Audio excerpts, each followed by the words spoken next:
Shalom Aleichem. This is being brought to you by Rabbi Yehuda Shane, the administrator of Kashrus Anytime, which is a division of the Kosher Consumers Union, a 501c3 organization. Today I want to talk about the Tarnogol chicken. Basically, as we know, we cannot eat any bird, any chicken, etc., unless it has a proper Masorah. Question is, what is the Masorah? How do we establish a Masorah, etc., etc.? I'm not going to go into all the details, but I want to just bring up, let's go back a little bit. It was 2, 3 years ago, started a question about, they found in Belgium a brakel. And people said it wasn't crossbred with anything, etc., etc., and they remember people that ate it over there, etc. And they kept on checking out. It seems that on the end there was really two Brakels, the gold Brakel and the silver Brakel. The gold Brakel, certain people in Belgium did eat, but the silver Brakel, there was nobody that ate it. And there was other shchitas that wanted to start selling the Brakel natural. They thought that that is kachim, that it's really with proper Masorah, etc., etc. Finally, Rav Landau, Oliver Sholem, and the Moshe Sternbuch Shlita got involved in the thing, and they both wrote out a letter that basically it doesn't have a Masorah, you can't use it. And the Moshe Sternbuch also said that anybody in the Eda that shechts the Brakel chicken is banned permanently from shechting for the Eda ever, because basically it's not a kosher chicken, and you mach a lot of people by using the thing. And there was a big tumult going on, and basically they finally stopped in Israel. Then these same people, or some of the same people, started now in the United States. They came up with a thing called, they're calling it a Tarnogol chicken. They say it's the leghorn chicken. Is it the leghorn? Isn't it the leghorn?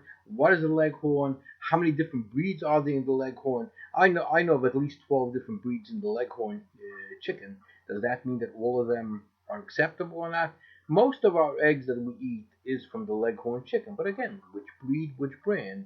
The leghorn chicken that they're referring to is basically was bred by a company called DeKalb. But they bought out also the Hendricks company and a few other companies they bought out. They are the ones that basically developed this kind of thing. But I went to see this chicken and a shchita to see what it is. Why did I go down to see it? Basically, because I was about 22 years ago. I went to the Shmuel Osnal to discuss with him about the Masorah of the chickens that we have in Eretz versus the chickens they have the chickens that they have over here in America versus the chickens they have in Eretz. I explained to Rav Osner that my father, my uncles, my grandfather were shachtim. They shechted chickens, they shechted the gassas, etc., etc. And I went through the whole thing with Rav Osner of what can be used, what can't, what does it have to have or not. And he explained to me that it has to have certain criterias. You went through all the details, how it has to look. It has to crow like a chicken. It has to look like a chicken. The feathers don't go down below the legs.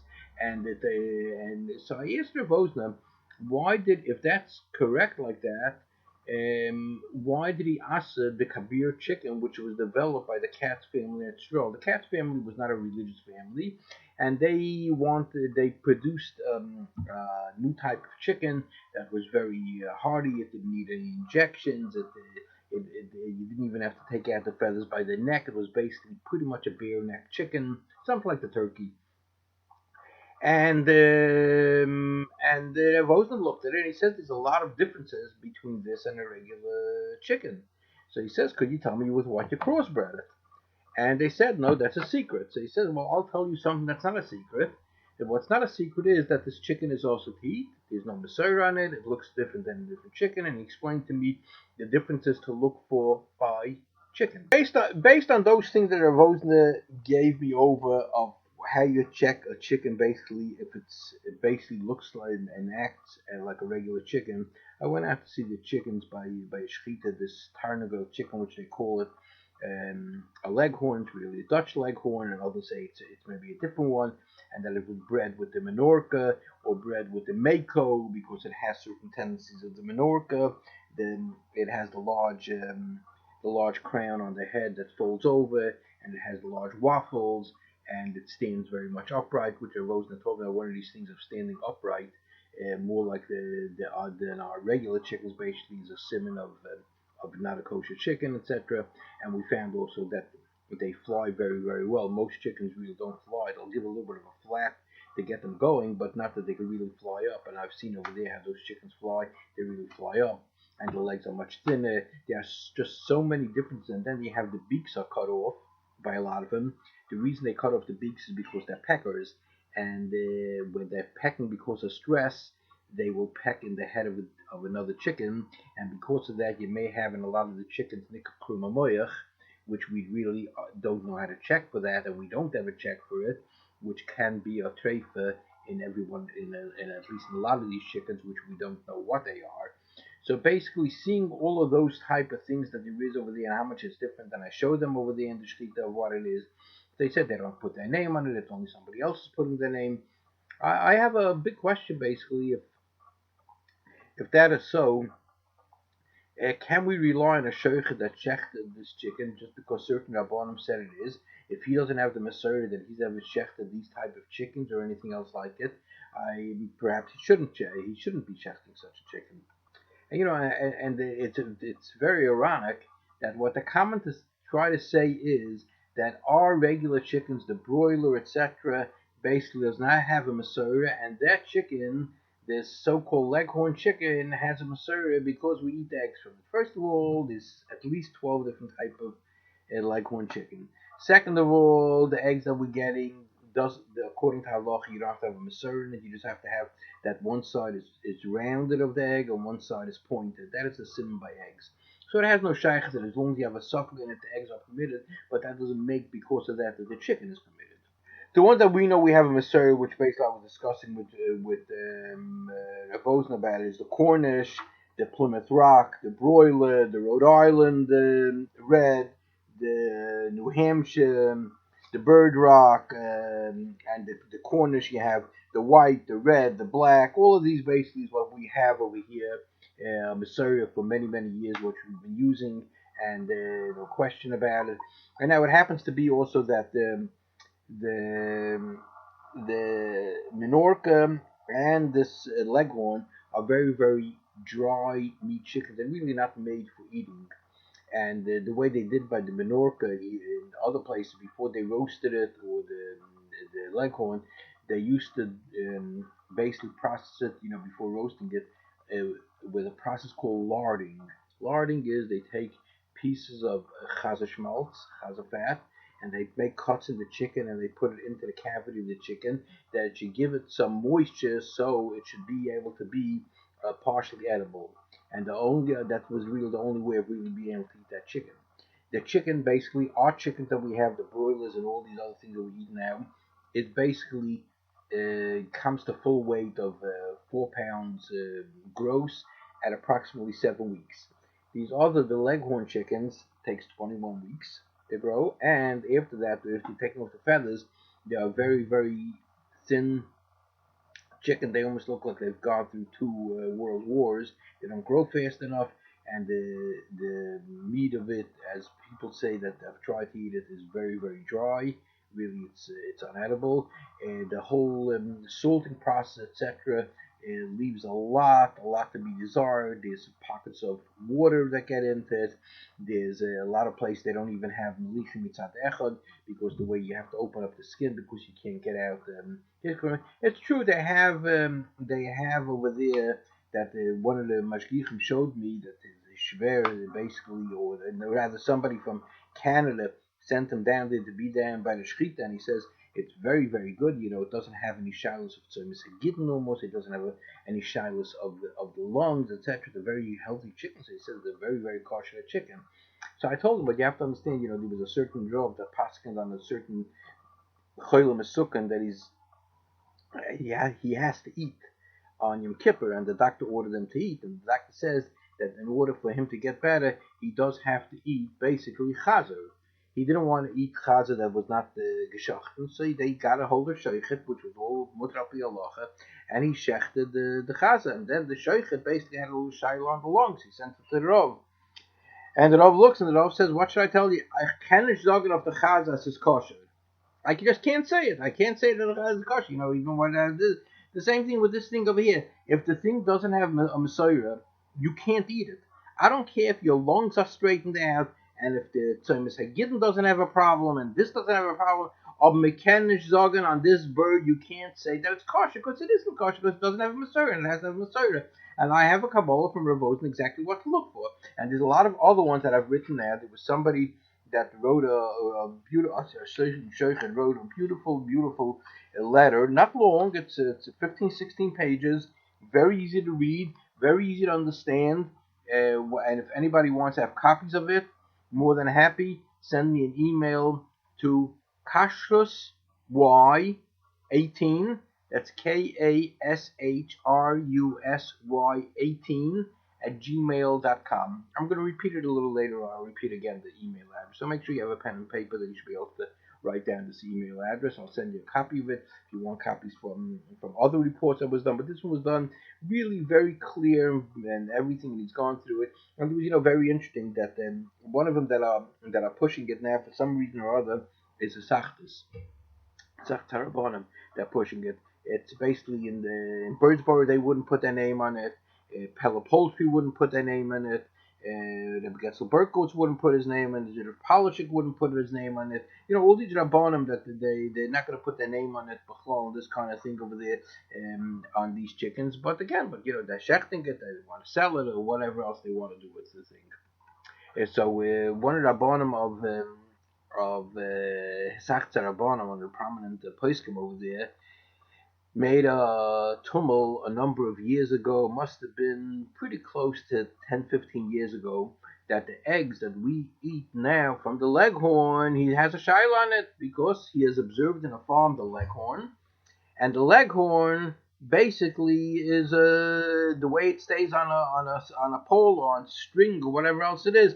It has the two fingers this way and two fingers that way, but basically is a simon of a dirtus of not concussion of bird, so you're not allowed to eat it. So others they checked out the thing and they went down. They sent down the Yitzchak Stein from the Pratzkeworld's best, and he went down together with others to a number of other large farms, and they saw the only time that chicken stays that way is when he's in a tight quart or something like it. But normally you give him another minute or two to calm down, he'll stay with them three on one side and one finger on the other side. He doesn't spread his fingers out. So evidently, it seems that the one where this prominent draw from a Sachta saw was this Dutch Leghorn chicken, which is taka, doesn't have a Messiah, and it most probably is a Doris and everything else like that. And that's why you want that. But that's not where we're getting our eggs from. Our eggs is from the regular Leghorn, not the Dutch Leghorn. So that's why we really don't have a problem with the eggs either, and he had a problem with it. But on the other hand, that now that same Dutch Leghorn is what is Achtas, for some reason or other is pushing it. Something just doesn't add up. How is it possible? Then you wanted to ask the eggs, which eggs doesn't have to have a Messiah on it, but you notice that thing on the chicken. Yeah, if you notice it's a dirty chicken, you definitely can't use it. But now you're coming along and you're saying that Dutch Leghorn, which there is no Messiah, there's nothing, and nobody wants to have it over here, and it's a dry chicken, mechanical yes, and this and that, and now you want to say that that's the Mahadrim chicken, and you want to asa the regular kosher bird, and you want to be matter the crow, which basically we know is not a kosher bird. So something just doesn't add up. And we're wondering this, and some of the Sapma butcher stores are selling this Tarnogol breed chicken, which basically is also the chicken. I've checked with all the ones that have gone through this parasha also, and they're very firm on the belief and the psak that basically if anybody did by mistake use the Tarnogol chicken, or he knows somebody that used it, whatever else it is, they should kasher their kalim. It is that serious because it doesn't have a Messiah at all, and it's ready to be considered a non-kosher chicken.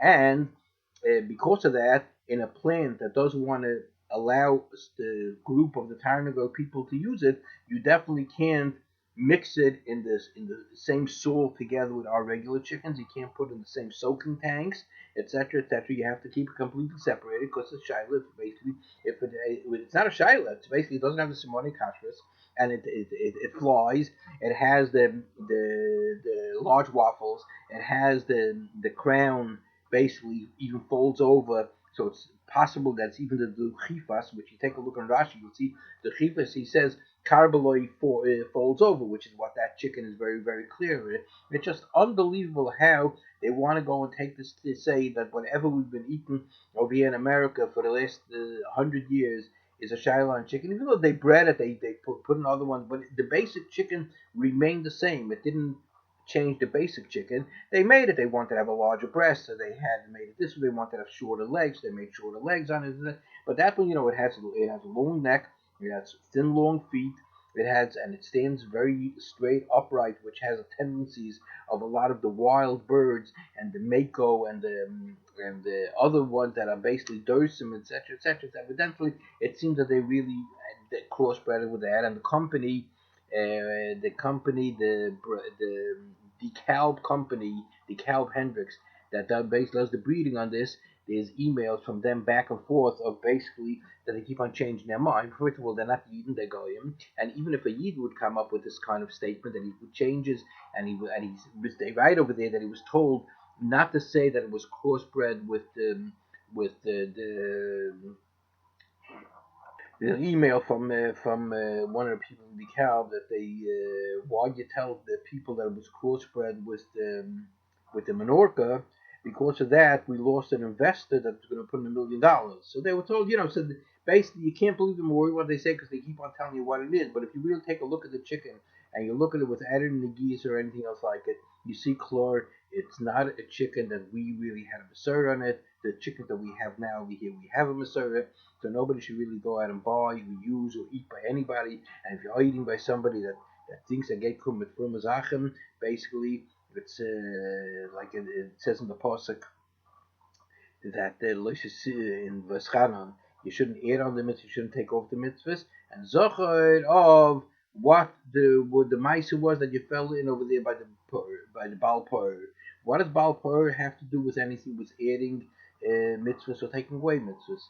So I've seen something, I remember where I saw it, that basically when you're starting to add mitzvahs because of from cutting, you think you're adding something, and you're starting to take away or whatever else it is, that is basically what the Baal Pur by the Zohar is, like Chaim Shmulevitz said, that the Baal Pur was, there is no limitations. Nothing. There is no such thing as limitations. There's no red lines. There's no nothing. You do as you please, and that's what these people are doing. They're coming across saying the ganze Welt as non-kosher birds, and only they came up with kosher bird, and they're charging 3 times the price over here. But to take it from the feed and to take 2 times the price, and there's no meat to eat, there's nothing. So people would have to buy double words. It's an avoshen kamayim. Okay, we'll discuss this at another time, or some other kind of things at another time. Kol Tuv, and have a good